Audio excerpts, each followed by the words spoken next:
나이 든다는 것은 결코 부끄러운 일이 아닙니다. 나이 든다는 것은 저는 익어가는 것이라고 생각하고 아름다운 일이라고 생각해요. 그리고 은퇴의 의미를 여러분들께 다시 한번 말씀드리면, 은퇴라는 것은 내가 현직에서 지금 쫓겨나는 것이 아니고 그동안 내가 하지 못했던 일을 할 수 있는 시간, 그동안 내가 나로서 살지 못했던 내가 되는 시간이라고 여러분들께서 정의를 하시고 그런 어떤 긍정의 마인드를 가지고 사시면 돼요. 은퇴는 축복입니다. 그렇지만 그냥 축복이 되는 것은 아닙니다. 무엇을 준비해야 될까요? 국정교과서로 유명한 비상교육에서 있었던 예비 은퇴자를 위한 특별 강연 여러분들과 공유합니다. 오랜만입니다. 네, 오랜만입니다. 건강하시죠? 네, 잘 계세요? 아, 그럼요. 오늘 좀 멋지십니다. 야, 여기 이게 굉장히 네. 좋네. 네, 여기가 이쪽 아닌데. 이쪽 아닌가? 나 이렇게 큰 회사인지 몰랐네. 천인 이상입니다. 천인 이상 규모입니다. 야, 대단하다. 여기가 비상교육이라서 제가 교과서 만드는 그게 있어서. 네, 안녕하세요. 그래서 이게 정조 실록도 있습니다. 그래요? 네네. 오, 대단한 회사네. 안녕하세요. 여기. 여기. 이제 인생 멘토 특강으로 해서 제가 스피커분이신 원대욱 회장님 소개해드리도록 하겠습니다. 건설업에서 20년, 또 호텔업에서 10몇 년, 그다음에 휴넷에서 명예회장으로 한 3년 정도 하셨고요. 방금 말씀하셨던 것처럼 직장생활 48년 긴 시간 해주셨고, 그다음에 지금 또 제가 권 회장님을 알게 된 건 3년, 4년 됐나요? 그렇죠. 네, 코칭 수업에서 만났어요. 스타트업 경영 코칭이나 하는 데서 왔는데, 처음에는 솔직히 저는 좀 깜짝 놀라서 어느 분이신지 모르고 갑자기 이게 카메라를 이렇게 유튜브를 딱 찍으면서 저희 카메라 공포증이 있거든요. 울렁증이. 그래서 고민했는데 유튜버시구나. 그래서 매일 아침 7시가 되면 저희 단톡방에 유튜브를 올려주세요. 그날 매일, 정말 매일. 매일 정말 끊임없이 준비하시고 하셔가지고 저분이 젊었을 때 정말 열심히 일도 하셨겠지만 정말 끈질기, 진짜 인내심, 꾸준함, 이건 정말 많이 본받아야 되겠다. 지금도 7시 10분에서 15분 사이입니다.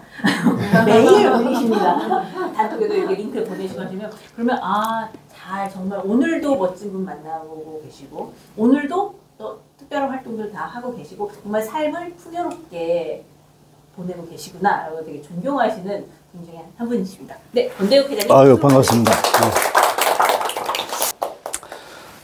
아싸 청춘, 가슴 뛰고 눈 반짝이는 삶을 위한 제안, 이런 제목으로 제가 한번 만들어 봤습니다. 오늘 시간이 그렇게 많지 않으니까 포인트대로. 결국은 미국의 여러분들도 은퇴를 앞두게 되고, 그건 어쩔 수가 없어요. 그죠? 저 역시 마찬가지입니다. 아까 휴넷의 명예회장이라고 했는데 사실 명예회장이 아니고 회장으로 근무를 했어요. 그래서 한 3년 근무를 하고 2021년도, 그러니까 지금부터 4년 전에 완벽하게 리타이어를 했죠. 그러고서 이제 뭘 하고 살까? 굉장히 이거 고민되는 거예요. 근데 제가 느끼는 것은 일이 없는 삶은 전 생각할 수가 없었어요. 왜냐하면 평생을 일을 해왔고, 일 속에서 삶을 찾고 삶 속에서 일을 찾는 그런 생활을 해왔기 때문에. 그래서 이거 잠깐 보면서 조금씩 설명을 드릴게요. 어떻게 하면 참 이런 생활을 할 수 있겠는가. 그래서 제가 이제 건설에 21년을 있었습니다. 극동건설, 유원건설, 한부건설 사장을 오랫동안 했고, 그리고 어떻게 하다 보니까 호텔 사장이 돼서 제주 하얏트 호텔 사장도 하고, 아코아 엠바스터 코리아 호텔 매니지먼트의 사장도 하고. 잘 모르실 거예요. 아코아 하면은 아코아 브랜드들이 있죠. 노보텔, 풀맨, 이비스, 그다음에 또 페어먼트, 소피텔 이런 것들이 전부 다 아코아 프랑스 계열의 호텔 그런데, 그래서 한 10년을 아주 행복하게 잘 했었죠. 그다음에 그로부터 이제 한 10년 하다 보니까 이제 또 뭘 할까 생각하다가 휴넷의 그 조영탁 대표를 만나가지고 내가 당신네 회사 가서 회장 노릇 좀 하자. 네, 이렇게 얘기를 했어요. 되게 웃기는 얘기죠. 거절당하면 어쩌려고. 그런데 그 당시에 벌써 나이가 제가 한 70을 가까이 바라보는 나이였기 때문에 이 정도 나이가 되면 이제는 그 어떤 그 이 뭐 이렇게 창피함이라든지 이런 것들이 좀 이제 사라집니다. 거절당하면 so what? 그래서 제가 얘기를 했고 휴넷의 조영탁 사장이 나를 받아들여서 거기서 3년 동안 아주 행복하게 했어요. 그 이후가 이제 문제죠. 그래서 어떻게 살까 하다가 어떻게 하면 이제 이 행복할까? 그 48년 동안 직장 생활하고 35년을 사장, 회장을 했지만은 단 한 번도 이것이 나의 최상의 어떤 상태였다. 행복하다. 이런 어떤 생각은 못 했던 것 같아요. 근데 지금은 어떠냐? 지금 가장 행복합니다. 그래서 여러분들도 이제 미국에 이제 은퇴라는 그런 저거를 본인이 원하든 안 하든 그렇게 지금 여러분들이 이제 가게 돼 있고 그 이후에 여러분들의 삶을 어떻게 지금 끌어가야 될 것인가 하는 것을 지금부터 미리 재단하고 지금부터 준비하면 훨씬 더 나은 여러분들의 은퇴 생활을 할 수 있겠다. 그런 측면에서 이제 이 자리를 마련했고요. 그래서 지금은 제 명함을 이따 한 장씩 나눠드리겠습니다. 이제는 과거의 어떤 사장, 회장 이런 거 전부 다 집어치우고 지금은 방송인으로서 그리고 합창인으로서 작가로서 코치로서 강연자로서 또 농사꾼으로서 유튜버로서 이렇게 지금 살고 있습니다. 나이 든다는 것은 결코 부끄러운 일이 아닙니다. 나이 든다는 것은 저는 익어가는 것이라고 생각하고 아름다운 일이라고 생각해요. 그리고 은퇴의 의미를 여러분들께 다시 한번 말씀드리면 은퇴라는 것은 내가 현직에서 지금 쫓겨나는 것이 아니고 그동안 내가 하지 못했던 일을 할 수 있는 시간, 그동안 내가 나로서 살지 못했던 내가 되는 시간이라고 여러분들께서 정의를 하시고 그런 어떤 긍정의 마인드를 가지고 사시면 돼요. 결국은 우리가 이 세상을 사는 목적은 저는 행복하기 위함이라고 생각합니다. 어떻게 할 때 행복하느냐? 이거는 각자가 전부 다 느끼는 바가 다 틀려요. 근데 제가 생각해 보면 행복의 메커니즘은 결국은 몰입과 망각 두 가지 중에 하나다. 아니면 두 가지가 잘 결합된 그런 요소다 생각합니다. 현실이 어디 가진 않죠. 절대로 바뀌진 않습니다. 그럼 몰입을 하게 되면 현실을 잊어버리죠. 망각을 잠시 하는 겁니다. 그 안에서 우리가 몰입해서 어떤 행복을 찾고 그런 것들이 굉장히 중요하기 때문에 자, 어떻게 지금 가야 될 것인가. 지금 나오는 게 뭐냐 하면 여러분 혹시 이 노래 아세요? 이게 사랑이라는 이름을 더하여 김태원, 부활의 김태원 씨가 작곡하고 제가 2011년도 KBS 남자의 자격 청춘 합창단에 나왔을 때 불렀던 그 노래예요. 사랑이라는 이름을 더하여. 그래서 이걸 배경음악으로 깔았는데 어쨌든 은퇴 이후에도 여러분들께서 늘 가슴 뛰고 생각만 해도 눈이 반짝이는 그런 삶을 여러분들이 사셔야 됩니다. 사실 여러분들이 충분한 권리가 있고 또 자격이 있고 또 여러 가지 면에서 갖추고 있다고 저는 생각을 해요. 그럼 어떻게 이 가슴 뛰고 눈 반짝이는 이 삶을 살아갈까? 누가 만들어주는 거 아니에요. 내가 스스로 만들 수밖에 없다. 이 말씀을 드립니다. 그러기 위해서는 여러분께서 해야 될 일을 찾으셔야 돼요. 일이 없는 그런 은퇴라는 것은 그냥 이렇게 생각해요. 우리도 보통. 내가 그동안 너무나 앞만 보고 달렸고 열심히 일을 했다. 그러니 나더러 이제 무슨 일을 하란 말이냐. 난 이제부터 그냥 놀고 등산 가고 골프 치고 여행 다니고 이럴 거야. 그렇게 한 1년만 해보세요. 저도 이제 그런 생각을 좀 해봤거든.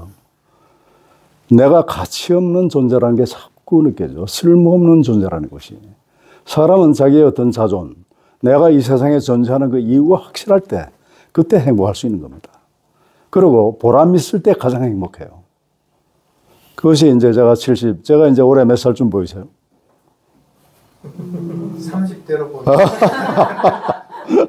그건 너무하고 제가 학번이 69 학번이니까 제가 1950년도 그 6.25 때 태어난 사람이고 지금 우리 나이로는 지금 76살이에요. 이제 4년 있으면 제가 80살이 되는 그 나이야. 그런데도 지금도 눈 반짝이고 가슴 뛰는 삶을 지금 살고자 애를 씁니다. 왜? 그렇게 안 살아야 될 이유를 난 찾지를 못하겠거든요. 그러기 위해서는 일을 반드시 여러분들께서 하셔야 된다. 어떤 일을 할 것인가? 자, 잘 한번 들어보세요. 지금부터 중요한 대목이에요. 내가 좋아하는 일을 하셔야 돼. 그동안 여러분들이 직장 커리어가 다들 뭐 20년, 30년 이렇게 되고 보통 그 리타이어 할 때쯤 되면 한 40년 되시는 분들도 있어요.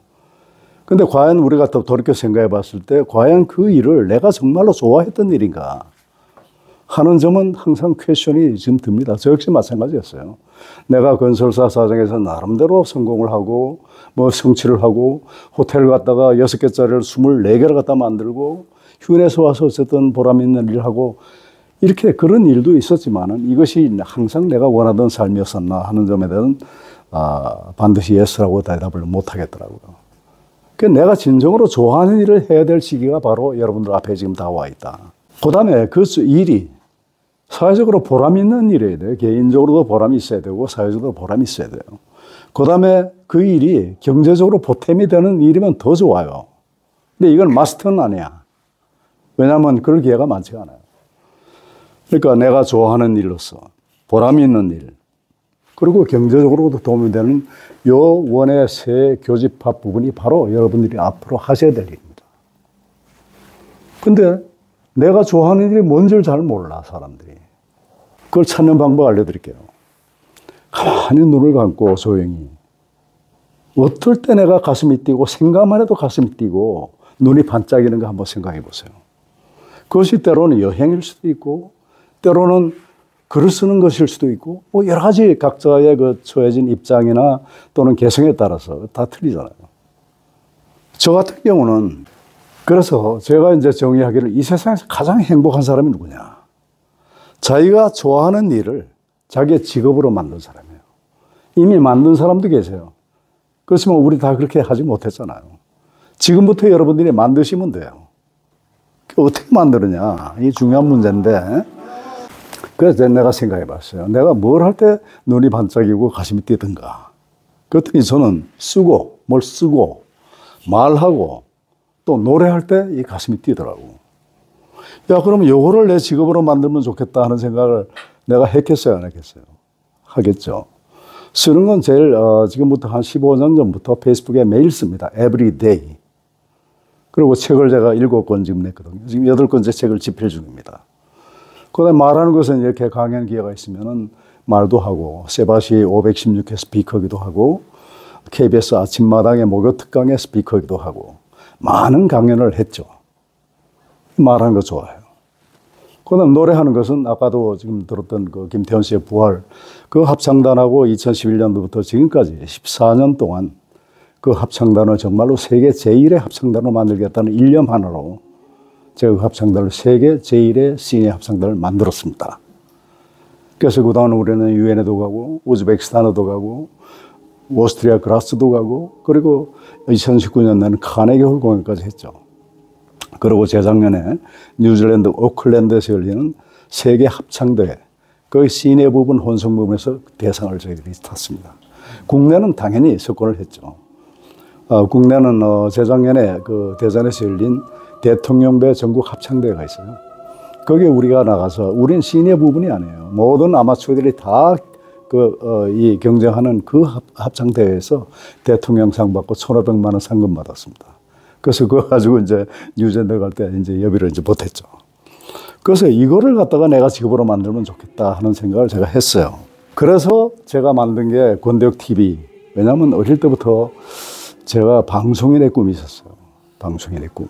그렇지만 이게 현실의 삶의 무게, 현실에 이것 때문에 잊혀졌던 거죠. 그런데 내가 막상 이제 그런 무게를 벗어나고 나니까 이게 스무 이제 올라오는데 그래서 내가 방송국도 많이 기웃거렸어. 어떻게 하면 방송인이 될까 하고. 그 예를 들면 KBS 그 명년만리 같은 걸 한번 진행을 해보고 싶었어요. 그 세계 석학들을 제가 찾아내면서 인터뷰를 따고 그것다 편집하고 그렇게 해서 정말 방송을 하는 이 방송에서 보람을 느껴야 되겠는데 제 나이에 가능하겠습니까? 문을 두드렸지만 문이 안 열리더라고. 그래서 내가 생각한 게 뭐냐. 그러면 내가 만들지. 이렇게 된 거예요. 그래서 권대혁 TV가 탄생이 됐습니다. 그래서 그때부터는 거의 뭐 지금 한 6년 반 정도 되는데 지금 올라간 컨텐츠가 2,700개 지금 올라가 있거든. 그러면 거의 뭐 하루에 한 개 이상이잖아요. 그것도 숏폼들이 아니에요. 굉장히 긴 롱폼들이고.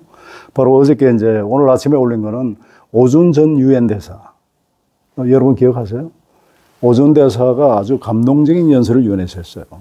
이북에 북한에 계신 사람들은 anybody가 아니다. somebody다. 따라서 여러분들은 그 북한 동포의 그 인권에 대해서 그 유엔에서 연설한 거예요.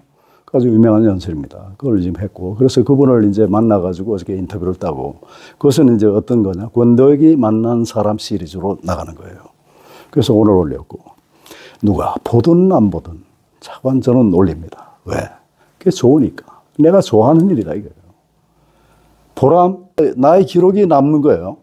근데 혹시라도 나의 기록이 다른 분들에게 도움이 되면 좋겠다. 보람 있잖아요. 보람 있잖아요.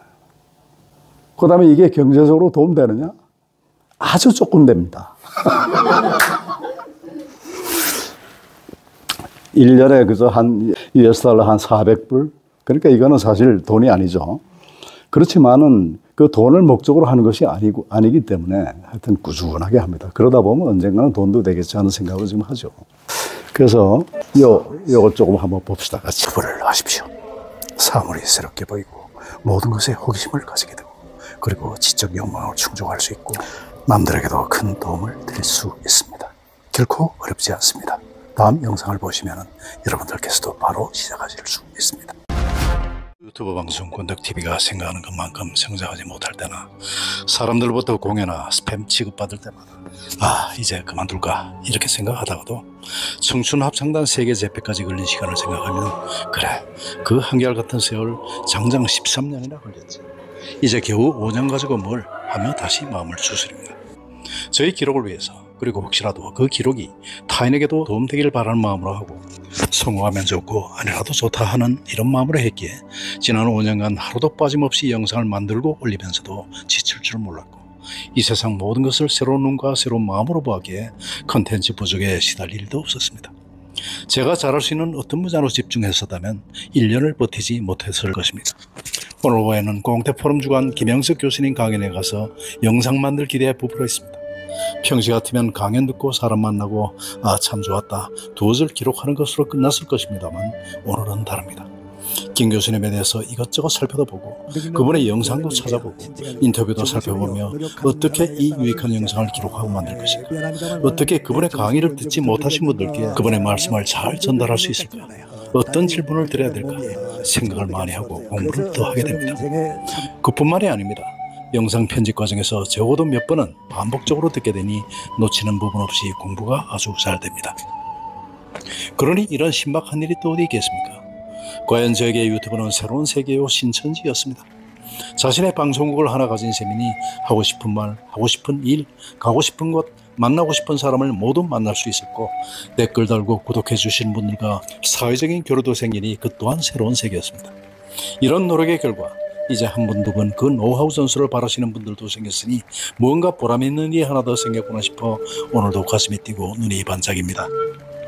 이 좋은 일을 저 혼자만 향유한다면 그것은 이익이 그 자체겠죠. 좋은 일은 나눠야 한다고 믿습니다. 많은 분들, 특히 시니어분들께 유튜브 만드시길 권하고 그 전도사 역할을 자임합니다. 때로는 개인으로, 때로는 그룹으로 그런 기회를 가지려고 합니다. 한번 해보십시오. 시간 잘 가고 보람있고 자신의 기록이 남겨지고 때로는 큰 돈은 아니지만 용돈벌이도 될 수 있습니다. 그래서 전 유튜버가 됐습니다. 근데 왜 뭐 하필 유튜버만이겠느냐 이 말이죠. 제가 드린 말씀은 아까도 제가 말씀드렸다시피 여러분들 일을 하셔야 돼요. 일 없는 은퇴는 정말로 무망하고 내가 볼 땐 거의 100% 우울증 걸립니다. 그렇기 때문에 일을 계속 하셔야 돼요. 이게 돈이 되든 안 되든 하셔야 된다고 난 믿습니다. 그래서 이런 강연 기회가 있을 때마다 은퇴를 앞두신 분들, 그 시니어 분들에게도 반드시 자기가 좋아하는 일을 찾아서 그걸 갖다가 직업으로 만들면 좋고 직업이 안 돼도 관계없어요. 이 일을 하셔야 된다. 이렇게 지금 권합니다. 그러니까 아까도 말씀드렸지만 그러면 내가 무슨 일을 할 것인가 지금부터 여러분들께서 생각하시고 준비하시면 돼요. 저희 경우에는 쓰고 말하고 노래하는 삶이 좋고 그걸 하면 행복했기 때문에 그거를 구체적으로 아주 확실하게 구현할 수 있는 것이 유튜브라고 생각했거든요. 그러니까 유튜브가 제가 이제 유튜브를 하게 된 계기는 그 사장이 미안해라는 거 혹시 여러분 혹시 보셨는지 모르겠지만은 제가 지금부터 한 5년 됐죠. 그때 제 고등학교 동기 동창인 한전의 조한익 사장, 그다음에 그룹퍼스 코리아의 이강호 회장, 우리 셋이서 세 사람의 사장 영역을 합치니까 100년이 넘더라고요. 이게 우리 혼자 힘으로 된 것은 아니잖아요. 따라서 이거 좀 나누자. 그래갖고 첫째 면접 보는 법부터 시작해서 직장에서 상사가 괴롭힐 때 대처하는 법 쭉 시리즈로 한 3개월 동안 무지하게 재밌게 했어요. 그런데 세 사람이 오프에서 만나기 그렇게 쉽지가 않아요. 그 다음에 또 소재도 이제 빈곤해지니까 이제 시즌 1으로 마무리 짓자 이렇게 되는데 저는 그때부터 이건 내가 계속 해야 되겠다 이런 생각을 했죠. 그래서 하는 방법이 그때는 프로덕션이 와서 다 찍어주고 작가가 스크립트 주고 그다음에 우린 읽고 그냥 말만 하면 돼. 그럼 자기들이 전부 다 그걸 갖다가 다 만들어주는데 혼자 살라니까 그게 경제로도 안 돼요. 한 달에 몇백만 원씩 주고 내가 할 수가 없어. 그리고 나는 매일 해야 되는데 그러면 돈 1,000만 원 이상 줘야 될 거예요. 그것도 문제지만 첫째는 내가 원하는 타이밍에 이게 안 나와 작품이. 저 같은 경우는 오늘 찍은 거 바로 내일 아침에 올려야 되는데 예를 들어서 그 사람들에게 맡기면 일주일도 줘, 2주일도 줘. 그 다음에 내가 맞게 편집을 하느냐, 그럼 보고 또, 이거 고쳐라 그러면 또 일주일이야. 한 달 금방 가요. 그게 안 되겠다. 그래서 결론이 뭐냐. 그냥 많은 유튜버들 만나봤습니다. 결론이 뭐냐. 내가 배워서 직접 하는 것이 제일 좋다. 이렇게 결론이 난 거예요. 그래서 그 당시에 이제 휴네 여비서한테 동영상 편집기 앱 하나 깔아달라 그래가지고 그때부터 자관 무조건 시작하는 거예요. Trial and error. 이거 이상의 좋은 학습 방법이 없다. 그래서 지금은 어떻게 되느냐. 지금 그걸 눈 감고 편집을 합니다. 그 다음에 이 편집하는 방법을 시니어들에게 지금 강의합니다. 개인 교습도 하고 강의도 하고. 그 다음에 이걸 가지고서 예를 들어 시니어들이 뭐 어떤 그 기념일, 예를 들면 뭐 팔순장치, 아니면 뭐 출판 기념회, 뭐 이런 것들을 그냥 손님들 아니면 친지들 불러서 밥 먹고 띵까띵까 놀고 그냥 하지 말고 그거를 토크쇼 형식으로 내가 인터뷰어가 되고 인터뷰이가 돼서 토크쇼 형식으로 그걸 갖다가 영상으로 담는 거예요. 1시간짜리 다큐를 만들면 그분의 일생이 그게 다 녹아 있다고. 그 다음에 그분들의 자녀, 친지들이 그분을 갖다 바라보는 그런 어떤 코멘트까지 다 넣고 본인이 좋아하는 합의, 여론, 영상 전부 다 하면 만들 수 있거든요. 그래서 그걸 이제 전 업으로 지금 하는 거예요. 사업으로. 물론 아직까지 이제 첫 손님이 아직 없지만은. 언젠가는 이게 될 것이다 하는 그런 확신을 가지고 그렇게 지금 하는 겁니다. 그래서 여러분들께서도 꼭 뭐 유튜버가 아니라도 유튜브 할 수 있으면 좋아요. 너무나 좋아요. 유튜브 가지고 별의별 걸 다 할 수 있어요. 지금 PPT 자료도 이 유튜브가 돈 만든 거거든요. 그래서 여러분께서 좋아하는 거를 그렇게 만드셔가지고 그걸 직업으로까지 이어가는 그런 어떤 그 노력들을 지금부터 하시면은 아마 여러분들 은퇴 생활이 굉장히 즐겁고 행복하지 않겠느냐. 결국 행복해야 되거든요, 우리가. 이렇게 행복하려면 뭐에 몰입하는 적이 있어야 돼요. 이거 지금 유튜브 만들 때 제가 지금은 이제 숙달 되셨지만 초창기에는 10분짜리 예를 들어 영상 하나 넣는데 하루 왼종일 온 밤을 새워도 이게 제대로 안 되는 거예요. 근데 지금은 1시간 이상짜리 영상도 2-3시간이면 다 끝납니다. 영상 띄었다 붙이고 그다음에 거기다 나레이션 집어넣고 배경음악 집어넣고 그다음에 영상을 갖다가 이렇게 저렇게 이제 하는 것은 편집의 기술이니까. 여러분들께서도 혹시 유튜브 만드는 법에 관심이 있으시면 저한테 요청하시면 제가 가르쳐 드릴게요. 어렵지 않습니다. 그래서 이 영상 나중에 보내주세요. 그러면 이 뒤에 어떻게 하는지 다 나와 있습니다. 그래서 제일 중요한 것은 우리가 마무리까지 행복하게 건강하게 이렇게 살아야 되는데 그중에서 일이라는 것은 정말로 중요하다. 이것 없이는 얘기할 수가 없다. 이것이 이제 저의 결론이고, 그래서 여러분들께서도 꼭 그런 삶을 살기를 지금 바랍니다. 얘기의 그 핵심은 지금 다 얘기를 드렸어요. 지금부터는 이제 그 Q&A 형태로 저한테 이제 뭐 묻고 싶은 거 물으시고, 제가 또 대답하고 하는 그런 세션을 갖도록 하겠습니다. 주저하지 마시고 뭐든지 궁금하시면 물으세요. 예, 개인적으로 이게 그런데 목소리가 너무 좋으신데요. 그러니까 이것도 이제 일종의 그 타고난 저건데, 그러니까 저는 이제 그 브이로그를 만드는데 항상 나레이션을 붙여요. 혹시 그 인터넷 이용 가능합니까? 네. 예, 그럼 한번 좀 틀어주세요. 권득 TV 한번 틀어주세요. 그래서 뭐 저 같은 경우는 그게 장점이기 때문에 또 장점을 또 살려야죠. 그리고 이제 뭐 항상 그러잖아요. 말하는 거 쓰고 말하고 노래하는 거 좋아한다 그랬잖아요.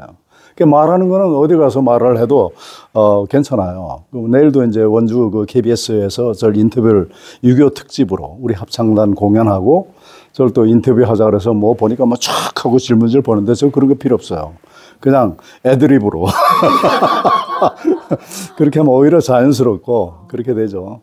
저 알다시피 2015년도에 유엔에 가서 제 3분 동안 스피치 했어요. 그 각국의 대사들 앞에서. 나오나요?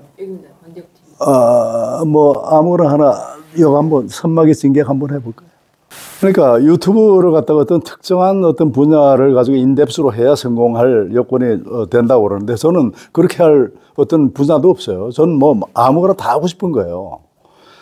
그러다 보니까 뭐 이렇게 우리 그 저 강원도 저 원주에 내 나름대로 프로퍼티가 있는데 거기에 이제 뭐 외국 사람이 찾아오기도 하고 그러면 그거 자체도 그냥 일상의 유튜브가 되는 거예요.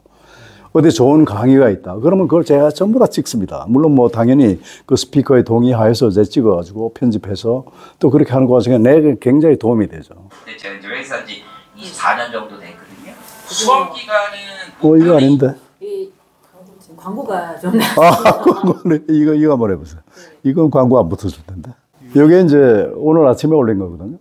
이게 어저께 제 오준 대사를 인터뷰를 했어요. 저하고는 이제 개인적으로 인연이 있는데. 10년 전 유엔에서 했던 연설, 유엔도 오고 젊은이들도 울었습니다. 먼저 그 연설부터 듣고 시작하겠습니다. 이 편집하는 거예요. 이게 자료를 이렇게 붙여가지고. Because for South Koreans, people in North Korea are not just anybody's. Millions of South Koreans still have our family members and relatives living in the north. Even though we never hear from them, even though by now the pain of separation has become a cold fact of life, we know that they are there, just a few hundred kilometers away from where we live. We cannot read what is described in the COI report without it breaking our hearts, without feeling as if we are there with them experiencing tragedies. We only hope that one day in the future, when we look back on what we did today, we will be able to say that we did the right thing for the people of North Korea, for the lives of every man and woman, boy and girl, who has the same human right. 요 아주 연설은 아주 굉장히 국제적으로도 유명한 연설이 됐어요. 아이가 세상을 구하 그러니까 지금 현재는 그 세이브 더 칠드런이라고 국제적인 NGO죠. 거기서 지금 이사장으로 근무를 하시는데 하여튼 그분의 삶도 외교관으로서 어쨌든 성공하셨고 그다음에 은퇴 이후의 삶을 자기가 좋아하는 일을 하는 거예요. 저걸 직업으로 만드신 분이에요. 그래서 저는 저런 분들을 찾아다니면서 인터뷰하는 게 또 즐거움이야. 그래서 뭐 이렇게 하다 보니까 이게 이제 어저께 찍어가지고 오늘 새벽에 올리려면 어떻게 되겠어요? 어저께 또 합창 연습까지 있었거든. 그럼 돌아와서 제가 밤잠을 조금 좀 설치면 이게 되는 거예요. 그 사람들이 놀래죠. 어떻게 해서 그렇게 빨리 하느냐. 이걸 만약에 제가 외주 프로덕션을 줬다면 한 달 걸릴 일이에요, 이게 벌써 8년. 근데 제가 이제 워낙 매일 하다 보니까 숙달이 되고, 그러니까 이제 편집도 이제, 기술적으로 잘할 수 있게 되고 이제 하는 거죠. 그러니까 이거를 할 때 되면 굉장히 몰입을 합니다. 왜냐하면 이걸 계속 이 이어폰 가지고 들으면서, 왜냐하면 집에 새벽에 보통 작업하는데 집사람 깨면 안 되니까 이어폰 가지고 아주 살살 벗겨나가가지고 저걸 해요. 거기다가 백그라운드 뮤직 같은 거 집어넣고 그거 하려면 그 작업이 아주 너무 재밌어요. 그리고 이제 예를 들어서 오늘은 오늘 내가 여기 비상교육에 가서 이런 아주 참 일하기보다는 이제 서로 토크하는 거죠. 이거 내가 영상에 담아서 이거 내일 또 올릴 생각에 거의 반짝반짝 하는 겁니다. 내일은 어떠냐? KBS 지금 원주 방송국에서 인터뷰 하잖아요. 그러니까 내일 우리 지인도로 나와서 좀 찍어달라고 그랬어요. 왜? 라디오 방송이니까. 찍으면 그게 또 내일 이제 컨텐츠로 하나 올라가는 거죠. 그러니까 매일매일 아무것도 걱정할 것이 없어요. 문제는 뭐냐? 이 세상의 모든 사물들은 이런 말이 있잖아요. 발견이라는 것은 이 세상에 없던 것을 새로 찾아내는 것이 아니라 새로운 눈으로 보는 것이다. 이걸 한다부터 모든 것이 새롭게 보여요. 그리고 사람에 대한 애정이 생겨요. 그동안 그냥 지나치던 것, 이런 것들도 그분의 대화를 통해서, between the line을 통해서 인덱스로 알게 되는 거죠. 이렇게 인터뷰를 한번 하면요, 이제는 내가 그 사람을 좀 알 수 있겠다, 이렇게 얘기를 해요. 보통 우리가 사람들 그 사람 알아 그러면 보통 잘 안다 그러죠. 잘 알긴 뭘 잘 알아요. 그 사람이 키가 얼마인지, 어떻게 생겼는지, 골프 실력이 얼마인지 이거는 알아도 그 사람이 지금 내면의 상황에 대해서는 우리가 아는 바가 없습니다. 이거는요, 우리가 수십 년 동안 친구라고 생각하던 그런 사람들조차 마찬가지예요. 가족인들 그렇지 않은 줄 아십니까? 그렇거든요. 근데 이걸 하게 되면 거기에 대한 확실한 어떤 어적을 갖게 되는 이점이 있어요. 그리고 기록으로 남잖아요. 2,700개가 지금 구글에 이 클라우드에 지금 다 언제든지 찾아볼 수 있거든요. 그럼 과거 내가 뭘 했냐, 이 전부 다 기록이 다 나오는 거예요. 아주 생생하죠. 그래서 뭐 쓰는 거는 이거 하려면 요즘은 또 챗GPT나 이런 것들이 워낙 발달되어 있기 때문에 옛날에는 이걸 썸네일 따고 그다음에 본문 갖다가 이거 하는데 끙끙거렸어요. 쓰는데 요즘은요, 내가 어저께 오준 대사를 갖다 만났다. 그분은 이런 분이다. 이거 썸네일하고 본문, 그다음에 그 해시태그까지 붙여서 만들어줘 그러면 1분이면 딱 나옵니다. 이런 세상에 우리가 지금 살고 있어요. 그럼 그거 카피 떠가지고 뺄 거 빼고 지울 거 지고 딱 갖다 얹으면 되네요. 그것도 영어, 국어 전부 다 합쳐가지고. 그러니까 이 얼마나 놀라운 세상이 되겠죠. 그래서 이렇게 뭔가를 갖다가 새로운 걸 갖다 배워가는 이 즐거움 또한 여러분들이 꼭 가져야 될 그런 즐거움 아니겠나. 그런 생각입니다. 네, 질문 받습니다. 예, 질문 드리려고 제가 이제 선입견일 수도 있는데요. 건설회사를 오랫동안 다니셨기 때문에 약간은 좀 지금의 그 유튜버의 모습을 보면 되게 좀 섬세하고 되게 뭔가 좀 다른, 상반된 걸로 저한테는 좀 다가오게 되거든요. 그렇죠. 그냥 짐작은 그냥 어떤 계기가 있지 않았을까. 처음부터 그렇게 배움을 좋아하시고 새로운 걸 도전하시고 하실까라는 생각이 좀 드는데. 네, 그거는 확실히 아니에요. 과거 이제 제 보면 1984년도 제가 나이 34살에 중동 본부장으로 발령이 나갔습니다. 그 당시에 전무로. 요르단에 날아가서 그때 보니까 뭐 이 사람 보내고 저 사람 보내고도 이 일이 안 되는 거예요. 7개 프로젝트를 했는데 완전히 망조가 들었어. 그때 당시에 우리 회장이 아무도 이제는 안 되니까 너라도 한번 나가서 까짓 거 한번 해봐라. 그래서 내가 딱 내일이면 나간 날 회장 앞에서 저한테 전권을 주십시오. 내가 지금 그 전쟁터에 나가는데 지금 뭐 총을 쏠까요 말까요 이렇게 일일이 보고하고 할 시간 없으니까 직견 처분하시는 모든 권한을 주십시오. 딱 쳐다보니까 이놈이 그거 안 해주면 안 나갈 놈이거든. 그러니까 알았다. 내가 준다. 대신에 자기도 또 나한테 조건을 다는 거예요. 첫째 공사를 잘 마무리 지어라. 그 다음에 현재 있는 스탠바이 LC 형태로든 현지금융 다 갚아라. 나한테 빌려간 돈도 다 갚아라. 이게 이제 그분의 주문입니다. 그걸 제가 2년 반 만에 깨끗하게 다 해결을 했죠. 그리고 사장이 돼서 제가 돌아온 겁니다. 그게 1986년도에 건설회사 상장회사의 사장이 된 거예요. 그러니까 이거 자체도 하나 스토리인데 재미있는 거는 이번에 우리가 청춘합창단의 터키 그리스 공연을 참전 22개국 순회 공연을 가요. 얼마나 의미 있는 일입니까? 가는데 저는 또 다른 계획이 또 있죠. 그래서 돌아오는 길에 저는 그리스 에틴스에서 요르단 수도 암만으로 갈 거예요. 거기서 일주일 동안 보내고 올 건데 뭘 할 거냐.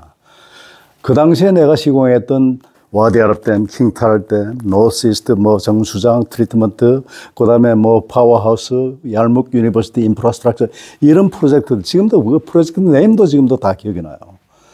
그게 지금도 잘 그 기능을 하고 있는지가 굉장히 궁금한 겁니다. 그다음에 그 당시에 혹시라도 나와 같이 근무했던 현지의 엔지니어들이나 또는 발주처 위원들이 있으면은 그 사람들 인터뷰 한 번도 하는 거. 내가 그렇게 얘기했더니 우리 합창단 단원 중에서 몇 분이 나도 간다 그래가지고 지금 한 2번 지금까지 갈 예정입니다. 이제 그런 생각을 하는 거죠. 근데 계기라는 것이 이제 그렇게 하다 보면 그 당시는 거의 뭐 어떤 그 우리가 보통 리더십을 얘기하잖아요. 리더십 by example, follow me 이런 어떤 그 리더십이 그 당시에 통했던 그런 저겁니다. 나를 따르라. 그리고 내가 뭔가 이 하나의 그 어떤 전략을 갖다 보여주는 그런 형태의 리더십이 아니면 통솔하기 어렵습니다. 그 수천 명의 지금 재상부인까지 포함해서 그 직원들을 어떻게 통솔해요? 그러니까 정말로 빡빡했죠. 그 당시에 이 별명이 뭔지 아세요? 권총알이에요. 그런데 이것이 나이가 점점 들고 그렇게 되니까 사람이 점점 여물어지는 거죠. 여물어지고 또 제가 이제 극동건설 사장을 할 때 그때 IMF 직전에 회사가 망했어요. 동서증권이 망하니까 같은 뭐 지급 보증을 썼던 건설이 다 망하니까 저는 뭐 한보에서 사장을 오랫동안 했습니다. 한보 회사가 망해가지고 극동건설로 스카웃돼서 갔는데 이놈의 회사마저 1년도 안 돼가 또 망하는 거야. 그래서 야, 내 팔자가 도대체 왜 이러냐. 그래갖고 많은 참 생각을 했죠. 그리고 이제 지금 아까 여기 보신 거기 산속에 들어가서 다시는 이 세상에 안 나오겠다. 그러고 이제 들어갔던 거죠. 근데 3년 만에 호텔로 이제 불려 나오는 거예요. 그 아주그룹이라고 있어요, 여러분. 아주그룹 아세요? 렌트카도 하고 아주레미콘도 하고 이제 하는 회사인데 그때 그 주인이 제주 하얏트 리전시 그리고 옛날 석유 호텔 지금은 라이즈 호텔이에요. 그 문경 회장께서 나하고 오랜 친구인데 아이고 산속에서 뭐 도 닦는 것도 아니고 말이야. 그 당시에 내 나이가 50 정도밖에 안 됐어요. 그 나랑 같이 일 좀 하자 해서 나간 것이 호텔 사장으로 나가게 된 계획이 됐죠. 전혀 생각지도 못했고 어떻게 건설만 하다가 호텔 사장이 되느냐고. 그 인연으로 아쿠아 엠바스더 호텔까지 오게 되고 이제 이렇게 이제 이어지는 거죠. 그러니까 이 세상은 보면은 우리가 의도치 않았던 그런 일도 이제 많이 생기는 거죠. 그것이 하나의 뭐 숙명이라면 숙명이랄까. 그런데 가장 중요한 것은 어떤 경우든 그걸 갖다가 우리가 회피하지 않고 긍정의 마인드로 하는 것이 굉장히 중요한 것 같아요. 그래서 여러분들 이제 은퇴 생활도 긍정의 마인드, 그 다음에 내가 좋아하는 일을 하면서 그걸 직업까지 만들면 너무나 좋잖아요. 오늘 이제 돌아가셔가지고 내가 좋아하는 일이 뭘까? 뭘 하면 내 가슴이 뛰고 눈이 반짝거릴까 생각하시고 그걸 어떻게 하면 직업으로 만들까? 이거 생각하세요. 많이 남지 않았습니다, 여러분. 시간은 금방금방 가요. 그렇잖아요. 근데 그때 막상 닥쳐가지고 뭘 생각하려면 이게 좀 황당하고 당황하게 되니까 지금부터 미리 잘 그 계획을 짜세요. 짜서 가지고 저걸 하십시오. 그래서 이제 뭐 어떤 그 보니까 이제 이런 거예요. 저더러 만약 50대로 돌아간다면 뭐가 가장 후회되느냐? 저는 그때 재산을 조금 더 모았어야 된다고 생각을 해요. 재산보다도 내가 좋아하는 일이 뭔가를 그때부터 생각해가지고 제가 지금 그 강원도에서 산막 스쿨이라는 학교를 하고 있거든요. 근데 좀 터가 좁아. 근데 예를 들어서 50대, 그때 한참 직장에서 잘 나갈 때니까 그때 정말 강원도 산간 오지에다 땅을 샀으면 아마 수십만 평을 샀을 거예요. 그거를 못한 게 가장 후회스럽습니다. 그러니까 여러분들도 내가 생각하는 바에 뭐가 필요하냐, 물질적으로 뭐가 필요하냐, 이거 미리 생각해가지고 지금 준비를 하시지 않으면 나중에 막상 그거 준비하려면 힘듭니다. 만약에 제가 그때 한 땅을 한 몇십만 평만 저걸 했다면은 정말 큰 학교를 아마 만들었을 거예요. 근데 지금은 좁아가지고 산막숲이 잘 이루어지고 없어요. 그래서 이제 그것도 뭐 꼭 혼자 해야 되느냐. 뭐 보면 원주지방에도 바포름이다, 뭐 그다음에 터득골이다, 뭐 많아요. 그런 뜻을 갖고 이제 그 은퇴 생활을 하시는 분들이 그런 분들하고 합동하면 되는 거예요. 반드시 왜 내 장소에만 해야 되느냐. 남의 장소에 가서도 할 수 있지 않느냐. 그런 어떤 열린 마음을 가지고 하면 이제 되는 거죠. 예, 뭐 아무 질문을 괜찮아요. 예, 귀한 시간입니다. 질문은 아니고요. 네. 저는 그 남자의 자격 가창단을 인터뷰 때부터 진짜 풀로 다 끝까지 처음부터 끝까지 정말 눈물 흘리고 마지막에도 진짜 막 눈물이 글썽일 정도로 남자가 보기에도. 네. 그래서 되게 그때 되게 저도 되게 임팩트 있게 봐가지고 지금은 뭐 사장님, 시우님 뭐 이렇게 하지만 연예인 같은 느낌. 왜냐면 그때 인터뷰할 때도 그때 사장님이 나온다고라는 되게 그 안에서도 되게 좀 그 엣지 있는 장면이었었거든요. 네네. 제 기억 맞습니다. 아직까지 네. 남은 거 보면. 근데 이제 그런 분이 직접 이렇게 방문까지 해주시고 또 이런 말씀을 너무나 말씀해 주시는 게 지나온 일이지만 연륜이 묻어나고 경력도 되게 깊어 보여요. 되게 또 인상 깊은 거는 되게 여유롭게 이렇게 말씀해 주시는 게 솔직히 저는 약간 한 100명, 500명, 1000명 있는 데서 이제 말씀을 해주셔야 되는 그러한 분이 진짜 이렇게 조그만 데 오셔서도 정말 제 덕입니다. 저의 인맥입니다. 그렇게 생각합니다. 그래서 솔직히 전 좀 이 자리 좀 민망하거든요. 제가 보기엔 좀 죄송스러워요. 아유, 별 말씀을요. 그러니까 이제 나이 든다는 것이 좋은 점이 있어요. 그러니까 예를 들어서 제가 한 10년 전만 해도 내가 뭐 7, 8명 있는 데 가서 내가 강연할 그런 군번은 아니잖아. 이런 생각을 할 수 있습니다. 근데 지금은 어떠냐? 너무 고마운 거예요. 오히려 이렇게 페이스 투 페이스로 이렇게 서로 인터랙츄얼하게 이렇게 이 얘기를 진행하는 것이 훨씬 더 보람 있고 좋아요. 수백 명, 수천 명이면 so what? 그 사람들하고 그 교감이 그렇게 안 되잖아요. 그 당시에 이제 왜 그러면 내가 호텔 사장이 그 남자애가 저 오디션 프로그램에 나갔느냐. 제 삶을 찾기 위해서 나갔어요. 제가 이제 강원도 저기서 일요일마다 이제 하고 월요일 날 이제 새벽에 이제 올라오는데 어느 날 보다 보니까 이게 남자 자격 이 청춘합창단 바로 이전에 박할린 씨가 했던 넬라 판타지가 있었죠. 넬라 판타지아요 배도운 문도 주스토 이 tutti bono in pace non está. 이게 넬라 판타지아 저 메인 멜로디 안에 너무나 감동 있게 본 거예요. 그래갖고 저런 합창단 있으면 나 진짜 한번 해봤으면 좋겠다 이러는데 남자의 청춘 합창단을 모집한다는 공고를 내가 본 거예요. 그러니까 제가 어떻게 했어요? 뒤도 안 돌아봐 바로 인터넷을 그 자리에 신청했습니다. 근데 신청하고 나니까 되게 이게 너무나 이제 두려운 게 뭐냐면 딴 건 다 괜찮은데 회사가 걱정이 되는 거예요. 아무래도 봉급 받는 그 사장이 저 사람 봉급 많이 주고 뭐 좋은 차 주고 뭐 비서 줬더니 일어나라고 말이야. 저는 연예방송에 기웃거린다. 이런 얘기를 할 수가 있잖아요. 그런데도 꼭 하고 싶었어요. 그래서 그때부터는 회사를 설득을 했죠. 우리는 아코아 엠바스터라고 조인트 벤처 회사이기 때문에 프랑스 아코아 사람들은 내가 얘기를 하니까 미스터 건 뭐가 문제인데 그냥 해 하고 싶은 대로.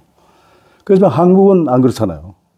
그래서 설득하는데 좀 애를 먹었지만 결국은 제가 허락을 받아내가지고 정장을 입고 넥타이를 메고 있어 오디션에 가는 갔다가 오신 겁니까? 오늘 출근 못했습니다. 그래요? 이름만 돼도 아는 큰 호텔 사장님께서 이렇게 지원을 하셨어요. 그동안 남들이 보기엔 화려한 그런 생을 살았습니다만 어떻게 보면 제 자신만을 위한 삶이 아니었었고 지금부터는 제 삶을 나만을 위한 삶 조금 불가능할지도 모르겠지만은 그렇게 노력하고 싶어서 지원했습니다. 그때부터 저 인생이 바뀌었어요. 그래서 그때부터는 합창단 활동, 제가 이제 지금 현재는 명예단장, 이사장이지만 단장을 8년 동안 제가 연임을 했습니다. 그래서 유엔에 가고 오스트리아 그라츠 가고 우즈베키스탄 가고 카네기 공연 가고 이제 이런 생각을 했죠. 합창에 그냥 단순한 아름다운 음악을 얹으면 그냥 아름다운 음악이 될 뿐이에요. 그렇지만 거기다가 꿈을 얹으면은 이거는 사랑이 되고 평화가 되고 때로는 통일이 될 수도 있다. 우리 청춘합창단의 궁극적인 목표는 평양입니다. 그것 때문에 유엔에 간 거예요. 청춘합창단의 평양에 왔다. 그로부터 통일이 시작되었다. 이렇게 우리 역사가 써지기를 바라는 거죠. 그 꿈을 지금 가지고 있는 거예요. 그래갖고 지금 이제 정권이 또 바뀌고 했으니까 여태까지는 이게 도대체 이게 가능한 일이 아니야. 근데 지금은 좀 기대를 해볼 수 있겠다 이런 생각을 해요. 그래서 평양에는 그 시내 합창단이 분명히 있을 겁니다. 그래서 같이 합동 공연하고 또 여기도 오고 이런 과정에서 통일의 물꼬도 트이지 않겠냐 그런 이제 꿈을 갖는 거죠. 그러니까 우리 청춘 합창단은요 뜻이 있는 합창단이에요. 그러니까 그냥 우리 노래 잘하는 합창단 이것으로 그치면 이건 아니에요. 제가 하는 역할은 뭐냐면 우리 합창단의 꿈을 심어주는 거. 비전을 우리가 나가야 될 방향을 갖다가 설정해주고 거기를 위해서 온 힘을 갖다가 하는 거. 이게 중요하죠.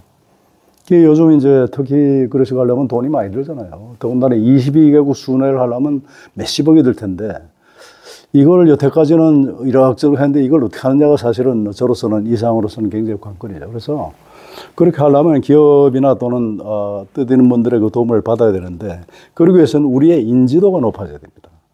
인지도가 높아지기 위해서는 미디어를 잘 타야 돼요. 그래서 우리가 KBS 남자 자격 그때는 방송 아주 잘 보셨겠지만은 좋았고 유엔에 갈 때는 어떻게 했느냐.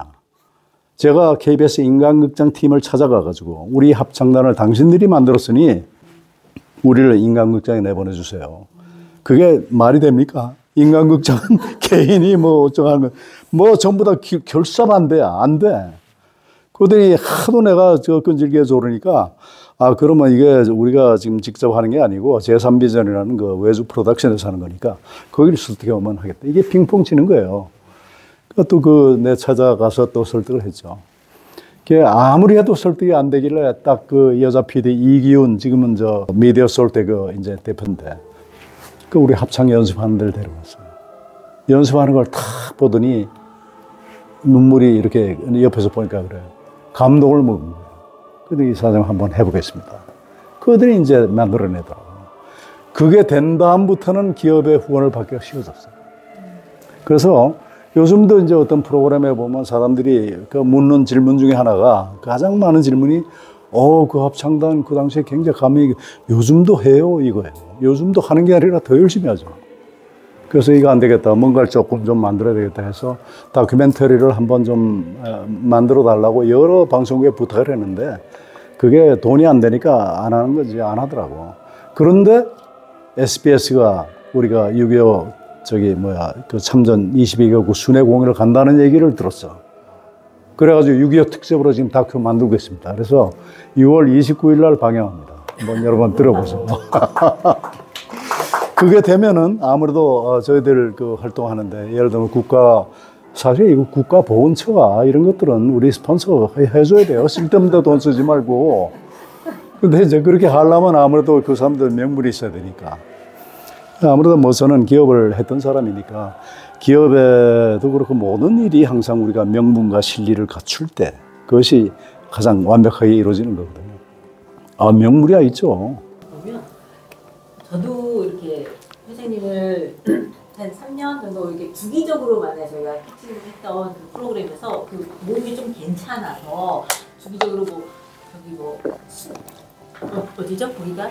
저희 굴구이 가는 데가? 여수 그쪽에 그렇죠. 순천. 거기 교수님이 한 분 계셔. 계셔가지고 거기서 굴구이도 1년에 한 번씩 그 굴철이 있어요. 2월, 3월 뭐 이때 2월 그 개강하기 전에 그때 만나서 다 먹고 이렇게 얘기 나누면서도 그러면 판을 키우시고 그것을 진짜 집요하게 그 성과로 이렇게 연결해 놓으시는 힘이 굉장히 탁월하세요. 그래가지고 이걸 이렇게 하실 수 있겠구나라는 걸 그때 지금 요런 뭐 인생극장도 찍으시고 하는 거 다 그런 데서 들었거든요. 저희 모임하면서. 그래서 저렇게 좀 연결을 하면 되겠구나. 이게 비단 뭐 방송국이랑 뭐 이런 뿐만 아니라 내가 하는 사업에 있어서도 내가 하는 일에 있어서도 어떻게 하면 볼륨을 키울까? 어떻게 하면 수익과 실리를 좀 챙길 수 있을까? 그러한 인사이트들을 회장님한테 이렇게 실마리를 받아서 뿌려갈 수 있는 것이 저한테 네네. 그래서 오늘은 뭐 짧은 시간이지만은 여러분들 항상 진로에 관해서 혹시 의문이 있으면 제가 코치 그 공부도 했고 코치 자격증도 있어요. 그래서 저한테 그 코칭을 요청을 하시면은 언제든지 제가 저거 해서 좋은 길로 그렇게 여러분들이 성공할 수 있도록 그렇게 좀 돕도록 하겠습니다. 네. 그러면 시간이 이제 다 돼가지고 이제 오늘 멘토 특강은 여기서 좀 마무리 짓을까 합니다. 회장님 감사합니다. 네, 고맙습니다. 네. 이 회사 규모가 상당히 크네요. 네. 저희가 지하 4층에서 지상 14층. 와. 저희가 작년 3월에 제 강의를 들으셨다고? 직원들의 안내로. 직원이 지금 몇 명이에요? 비상교육 요원으로 들어왔습니다. 함께 해보시겠습니다. 직원이 한 1,100명? 1,100명 정도 됩니다. 이야, 대단하구나. 네. 지금 저희가 여기를 비상 그 라키비움이라고 해가지고요. 그 제가 좀 설명을 좀 드리겠습니다. 여기 외부인들도 자유롭게 오실 수 있는 곳인데 스타트를 제가 한 여기서부터 설명을 좀 드릴게요. 여기 보시면 이쪽으로 좀 가시겠습니다. 여기 보시면 여기에 죄송합니다. 여기 있습니다. 이쪽에 있습니다. 네, 여기 보시면 이거를 저희 대표님께서 개인 소장하는 거를 이쪽에다가 이제 비치를 하신 건데요. 정조의 책가도입니다. 책으로 병풍을 쌓는. 예, 그래서 그거를 구현하고 싶다. 그래서 구로 쪽에서는 저희가 저희 사옥이긴 했지만 몇 개 층만 저희가 있었거든요.